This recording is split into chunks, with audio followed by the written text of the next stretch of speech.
जाएंगे। मैं उसकी मोहब्बत में इतनी पागल हो चुकी हुई थी कि मैंने अपने माँ बाप की इज्जत भी नहीं देखी। ठीक है। और मैंने कुछ कपड़े मेरे पास पड़े हुए थे, कुछ गोल्ड की ज्वेलरी पड़ी हुई थी, ठीक है। कुछ मेरी वालिदा की भी थी, ठीक है। जो मैंने बैग में रखी ठीक है। और मैंने लाहौर की टिकट करवाई और मैं आ गई। ठीक है। तकरीबन सुबह 5 का टाइम था। ठीक है।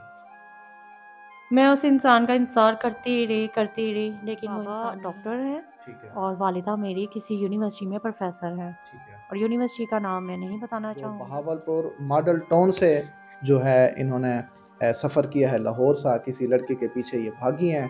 तो बदकिस्मती के साथ वो लड़का भी इनको लेने के लिए नहीं आया, वो भी यानी कि एनी टाइम इनको धोखा दिया है। अस्सलाम वालेकुम नाजरीन, आपका मेज़बान दिलशाद हुसैन आपकी खिदमत में हाजिर है। नाजरीन, इस टाइम लाहौर के एक घर में मैं मौजूद हूँ और मेरे साथ ये जो एक नौजवान लड़की खड़ी हुई है, ये बहावलपुर की रहने वाली है और बहावलपुर से इन्होंने लाहौर के किसी लड़के के साथ किसी तरीके से दोस्ती की है और दोस्ती करके घर से ये भागी है। और घर से जैसे ये भाग के आई है लाहौर में, और जहाँ पर इन्होंने जगह सिलेक्ट की थी, जिस लड़के के साथ जो है जो टाइम डिसाइड किया था, जगह सिलेक्ट की थी, वहाँ पर ये लड़की तकरीबन पूरा दिन बैठी रही है, वहाँ पर वो लड़का नहीं पहुँचा। तो बिल आखिर अभी इनकी जानिब मैं बढ़ता हूँ, पूछता हूँ कि कैसे ये घर से भागी है और कैसे इनकी दोस्ती हुई है, तो कैसे इन्होंने सफ़र तय किया है। अस्सलाम वालेकुम। वालेकुम सलाम। अच्छा, आपका नाम क्या है? सहर। सहर। सहर, मुझे बताइएगा कि आपकी एज कितनी है? 25 इयर्स। 25 ईयर्स, यानी कि 25 साल आपकी एज है। जी सर। अच्छा, मुझे ये बताएं कि आपकी कैसे दोस्ती हुई थी उस लड़के के साथ? सर बस वो एक बदकिस्मत दिन ही कह लें, जी। फेसबुक पे मेरी उस लड़के के साथ दोस्ती हुई थी। बाय चांस मैं जॉब की तलाश में थी और बाय चांस एक फेसबुक के पेज पे लिखा हुआ था कि जॉब के लिए लड़के और लड़कियों की ज़रूरत है। इस तरीके से मैंने उसको सीवी अपनी ड्रॉप की और बातचीत होती रही मेरी। और वो लाहौर का रहने वाला था, DHA 5 का। ठीक है। यानी कि डीएचए का रिहायशी था। जी जी, DHA का रिहायशी था। जी, थोड़ा सा इधर पास है। हाँ जी, कैमरे की तरफ। जी। वो DHA का रिहायशी था सर। जी। सर यानी कि क्या बात होती थी उसके साथ? कोई नौकरी के मुतालिक बात होती थी या ऐसा ऐसा पे पर्सनल होते गए आप लोग? सर ऐसा ऐसा जॉब के हवाले से बात होती रही हमारी, फिर हम लोग आहिस्ता आहिस्ता पर्सनल होने लगे। ठीक है। पता नहीं चला कि उसकी बातों में मैं किस तरीके से, उसकी बातों ने मुझे इस तरीके से उसकी मोहब्बत में पागल कर दिया था जी। कि वो खुद भी मुझसे बहुत मोहब्बत करता था। अक्सर वीडियो कॉल्स करके अपना घर दिखाता था और उसका गाड़ियों का शोरूम था ठीक है। और मुझे कहता था कि मैं आपके बगैर नहीं रह सकता। हम्म। दैन मैंने उनसे कहा कि ठीक है, यानी कि हम एक दूसरे के बगैर नहीं रह सकते, मेरे घर वाले मेरा रिश्ता ढूंढ रहे हैं। दैन उसने कहा कि मैं आपकी शादी नहीं कहीं होने दूंगा, मैं आपके बगैर नहीं रह सकता, कुछ दिन ठहर जाओ, मैं अपने घर वालों को ज़रूर भेजूंगा। ठीक है, यानी कि फिर ऐसा ऐसा ना शादी तक बात बढ़ गई जी है। ठीक है। सर, शादी तक बात भर गई थी और इतना था कि सारी सारी रात नहीं सोते थे हम एक दूसरे के बगैर। ठीक अच्छा, है। यानी कि टेलीफोन पे लगे रहते थे। जी, टेलीफोन पे वीडियो कॉल करनी ठीक है। और 1 मिनट भी अगर एक दिन हमारी बात नहीं होनी तो उसने परेशान हो जाना। ठीक है। लेकिन बाय चांस उसने मुझे कहा कि मैं आज अपने घर वालों से बात करूंगा रिश्ते की, ठीक है। तो कुछ भी हो जाए मैं अपने घर वालों को भेजूंगा। ठीक है। बेसिकली मैं भावलपुर की रहने वाली हूँ। बहावलपुर क्योंकि बहुत बड़ी सिटी है, क्योंकि मैं भी जानता हूँ, कुछ अर्सा पहले बहावलपुर, शुजाबाद, टीरा गाजी खान, मुल्तान, ये विजिट पे मैं गया हुआ था।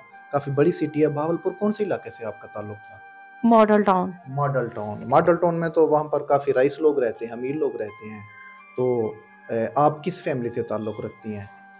पर एक्चुअली मैं एक अच्छे घराने से ताल्लुक़ रखने वाली लड़की हूँ। ठीक है। आपके मेरी अब्बू अब्बू और घर वाले बिजनेस क्या करते थे? बाबा डॉक्टर हैं ठीक है। और वालिदा मेरी किसी यूनिवर्सिटी में प्रोफेसर है। ठीक है। और यूनिवर्सिटी का नाम मैं नहीं बताना चाहूँगी। ठीक है। तो आपकी क्वालिफिकेशन क्या है, तालीम क्या है? MSc MSc। Mess communication. ठीक है। ठीक है। अच्छा, मुझे ये बताइएगा, तो जैसे उसने अपने घर वालों को जो है आपको कहा था कि मैं बताता हूँ, शादी की बात करता हूँ, ठीक है, तो आपने फिर क्या कहा है? सर मैंने कहा ठीक है, तो उसने अचानक ही उसने कहा मेरे घर वाले नहीं मान रहे, ठीक है। क्या तुम मेरे लिए घर से भाग सकती हो? अच्छा, मैं घर से भाग सकती हो? जी सर। ठीक है। और हम दोनों निकाह कर लेंगे। जब निकाह हो जाएगा फिर घर वालों को ना चाहते हुए भी मानना पड़ेगा, घर वाले खुद ब खुद ही मान जाएंगे। तो फिर देन मैंने अपनी फैमिली से भी बात कर ली हुई थी, फैमिली में बदनाम हो गई हुई थी, कज़नों में बदनाम हो गई हुई थी, अपनी सहेलियों में बदनाम हो चुकी हुई थी सर। अच्छा, मुझे और कोई रास्ता नज़र नहीं आ रहा था, ठीक है। जबकि मेरी वालिदा जो थी अपनी सिस्टर के घर मेरी शादी करना चाहती थी। अच्छा, आपकी वालदा यानी कि अपने सिस्टर के घर, ठीक जी है। सर। और मेरी वालिदा ने मुझे कहा था कि नहीं, मेरी वालिदा भी एग्री नहीं थी। ठीक है। तो इस पर काफ़ी हमारी बहस होती रही, काफ़ी दिन हमारी लड़ाई झगड़ा चलता रहा। ठीक है। देन एक दिन हमने डिसाइड किया कि ठीक है, उन्होंने मुझे खुद कहा, उस लड़के ने, मैं उस लड़के का नाम नहीं लेना चाहूँगी, ठीक है। मैं अब भी उससे मोहब्बत करती हूँ, मैं नहीं चाहती कि वो बदनाम हो। ठीक है। ठीक है। एक दिन उसने मुझे कहा कि आप यहाँ से अपने घर से कपड़े वगैरह लेकर आ जाओ, हम निकाह कर लेंगे, निकाह करने के बाद खुद ब खुद ही सारे मामला ठीक हो जाएंगे। मैं उसकी मोहब्बत में इतनी पागल हो चुकी हुई थी कि मैंने अपने माँ बाप की इज्जत भी नहीं देखी। ठीक है। और मैंने कुछ कपड़े मेरे पास पड़े हुए थे, कुछ गोल्ड की ज्वेलरी पड़ी हुई थी, ठीक है। कुछ मेरी वालिदा की भी थी, ठीक है। जो मैंने बैग में रखी ठीक है। और मैंने लाहौर की टिकट करवाई और मैं आ गई। ठीक है। तकरीबन सुबह 5 का टाइम था। ठीक है। मैं उस इंसान का इंतज़ार करती रही, लेकिन वो इंसान नहीं आया। अच्छा। रात के 9 बज चुके थे, 10 बज चुके थे, नहीं आया, उसका नंबर भी बंद जाता रहा। अच्छा। एटलीस्ट के फेसबुक, ट्विटर, मैसेंजर, हर जगह से वो मुझे ब्लॉक कर चुका हो। अच्छा, क्या वजह हो सकती है? क्या आपको उसके ऊपर पूरा भरोसा था, यकीन था, नहीं था? सर मुझे पूरा एतमाद था, जिसकी वजह से मैं घर छोड़कर आई थी, अपने माँ बाप की इज्जत रद्द करके आई थी सर। सही है, सही है, सही है। नहीं, आपको थोड़ा-सा भी माँ-बाप का लिहाज़ नहीं आया कि जिन्होंने आपको बचपन से पाला है, आपकी परवरिश की है, आप एक पढ़े-लिखे घराने से आपका ताल्लुक है, आपके वाले साहब डॉक्टर साहब हैं, आपकी अम्मी जो है वो एक यूनिवर्सिटी में बकौल आपके के वो पढ़ाती हैं, ठीक है, टीचर है। तो आपको थोड़ा-सा भी उनका शर्म और हया जैसी होती है या इज़्ज़त, थोड़ा-सा भी आपको लिहाज़ नहीं आया? वैसे सर नाराज़ ना होना मेरी बात में, मैं हकीकत जो है बता रहा हूँ। सर इसी बात का ही तो आज पछतावा है। इसी बात का ही पछतावा है कि मैं अपने माँ बाप की इज्जत रद्द करके आई और जिस लड़के के लिए आई वो ही नहीं आया। अब तो मैं उस मुकाम पे हूँ, ना तो वापस जा सकती हूँ, ना ही कहीं जा सकती। उस लड़के का इंतज़ार करती रही। 1 दिन 2 दिन गुज़र गए थे मुझे उसी प्लेटफ़ॉर्म पे, अच्छा। ठीक है? और एक दिन अचानक 2 दिन के बाद ही, तकरीबन 2 दिन ही गुज़रे होंगे, कि एक फैमिली आई, गाड़ी में थे वो लोग, और अचानक मैं बैठी हुई थी। मेरे पास तो इतने पैसे नहीं थे कि मैं कुछ खाना मँगवा के खा लेती, ठीक है? देन उन्होंने मुझे से पूछा कि आप यहाँ पे क्यों बैठी हुई हैं? ठीक अचानक है। पूछा तो क्या, फिर मैंने उनको कुछ तफ़सीलात बताई, अपनी बातें बताई। तो शर्मिंदा हो रही थी काफ़ी, और फिर उन्होंने मुझे एक आइडिया दिया कि हम आपका एक चैनल है, ठीक है? ठीक है। उनको हम आपकी उनसे यानी कि मीटिंग करवाते हैं। वो बहुत अच्छे हैं, बेसहारा लोगों को सहारा देते हैं, ठीक है? और फिर उन्होंने मुझे इधर आपके पास पहुँचाया, और सही मैंने है। सुना था आपके बारे में, लेकिन आज मैंने जाना भी है कि आपने वाक़ई में मेरा साथ दिया है, खाना-पीना, मुझे बाइज़्ज़त तरीके से अपने घर रखा, जी, जी, और मैं अल्हम्दुलिल्लाह। आपकी बहुत शुक्रगुज़ार हूँ। और उन बहनों-बेटियों को पैगाम देना चाहूँगी, अगर जो मुझे सुन रही हैं, कभी किसी लड़के की खातिर घर से ना भागना, अपने माँ-बाप की इज़्ज़त ना ख़राब करना। आज मैं जिस मुकाम पे हूँ, मैं कभी भी यही दुआ करूँगी अल्लाह ताला से कि किसी दुश्मन की बेटी के साथ भी ऐसा ना हो जो आज मेरे साथ हो चुका है। और ये मैं अल्लाह का कहीं न कहीं शुक्र अदा करती हूँ कि मेरे माँ-बाप की दुआएँ हैं, या मेरे माँ-बाप की कोई की गई नेकी है, जिसकी वज़ह से मैं आज अच्छे लोगों के हाथ आ चुकी हूँ।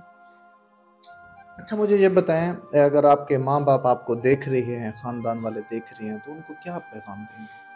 मैं अपने माँ-बाप, अपने ख़ानदान, अपने बहन-भाइयों और अपनी सहेलियों से माफ़ी माँगना चाहूँगी कि जो गलती मुझसे होगी मुझे माफ़ कर दें। बिल्कुल, और बिल्कुल, अगर बिल्कुल। वो लड़का मुझे सुन रहा है, जी। तो मैं उसको ये पैगाम देना चाहूँगी कि कहीं भी हो, एक दफ़ा मुझे मिलने आ जाओ। मैं तो तुम्हारी वज़ह से सब कुछ छोड़ के आ गई हूँ। जिस हुँ। माँ ने मुझे 9 महीने अपने पेट में रखा, मैंने तो उस की माँ की इज़्ज़त नहीं रखी। आय हाय! बिल्कुल, बिल्कुल, बिल्कुल, ऐसा ही है, बिल्कुल, बिल्कुल। माँ बाप देखें कितने मोहब्बत से, कितनी चाहत से अपनी औलाद को पालते हैं, क्या कुछ करते हैं। काफ़ी सारे हमारे ओवरसीज़ हैं जो घर से दूसरे मुल्क में गए हुए हैं मेहनत मजदूरी करने के लिए, बच्चों के लिए। तो ज़ाहिर सी बात है उनको तकलीफ़ होती है बहुत ज़्यादा कि जब जवान बेटी हो जाए वो घर से भाग जाए या ऐसा कदम उठा ले, तो ज़ाहिर सी बात है तकलीफ़ तो होती है बहुत ज़्यादा। तो अच्छा मुझे अब ये बताएं, अब देखें आप घर भी छोड़ के आ गई हैं और जिसकी खातिर आपने घर छोड़ा है तो उसका इंतज़ार भी किया है, वो भी आपको लेने के लिए नहीं आया। तो आगे आपका क्या फ़ैसला है? क्या आपकी सोच है? सर मैं तो इस बारे में कुछ नहीं कह सकूँगी। बस आपने बहन बनाकर मेरे सर पे हाथ रखा। अल्लाह अल्लाह आपको जज़ाए खैर अता फ़रमाए। इंशाअल्लाह सर पे हाथ रखा है, जी। इंशाअल्लाह पूरे भाइयों की तरह आपके साथ मदद और जो भी पॉसिबल तावन होगा इंशाअल्लाह ज़रूर करेंगे। अल्लाह ताला आपका हामी और नासिर हो। अच्छा मुझे ये बताएँ, जैसे आप सड़क पर बैठी हुई थी, वहाँ पर देखें क्योंकि हमारा माशरा इस किस्म का है, कोई अकेली लड़की बैठी हो, ख़वातीन बैठी हो, तो उसको थोड़ा-सा ना बड़े बुरे अंदाज़ में देखते हैं या बड़े तवज्जो से देखते हैं। तो क्या वहाँ पर कैसी निगाह से लोगों ने आपको देखा था? सर कुछ लोगों ने मुझे बहुत गंदी नज़रों से देखा और कुछ लोगों ने मुझे बहुत अच्छी नज़रों से देखा था। अच्छा, सही है। और ज़्यादातर जो लोगों की उठने वाली नज़रें थी वो मेरे लिए गंदी नज़रें ही थी, हाय! बिल्कुल, जिसका बिल्कुल। मुझे बहुत तकलीफ़ हुई।